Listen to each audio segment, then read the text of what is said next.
கிறிஸ்துவுக்குள் பிரியமான சகோதர சகோதரிகளே, இந்த நாளில் காலை வேளையில் தேவன் சொல்லுகிறார், மாதத்தின் வாக்குத்தத்த வசனமாக, என் ஜனங்கள் ஒருபோதும் வெட்கப்பட்டு போவதில்லை. ஆம் பிரியமானவர்களே, கடந்த 5 மாதங்களில் நிறைய விஷயங்களில் நீங்கள் வெட்கப்பட்டு போயிருக்கலாம். உங்கள் ஆஃபீஸில், வேலை செய்கிற இடத்துல, குடும்பத்தில், ஊழியத்தில் உங்களை எல்லாரும் அவமானப்படுத்தியிருக்கலாம். எல்லாரும் உங்களை துக்கப்படுத்தி இருக்கலாம்.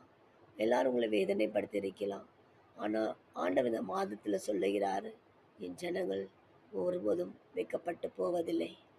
நீங்கள் எந்த இடத்துல வெட்கப்பட்டு போனீங்களோ அந்த இடத்துல ஆண்டவர் உங்களை தலை நிமிர பண்ண போகிறாரு. எந்த இடத்துல நீங்கள் தலை குனிஞ்சீங்களோ அந்த இடத்துல ஆண்டவர் தலை நிமிர பண்ணி உங்களை உயர்த்த போகிறாரு. பிரியமானவரே, இந்த மாதத்தில் உங்கள் காண்டியான ஒரு அற்புதம்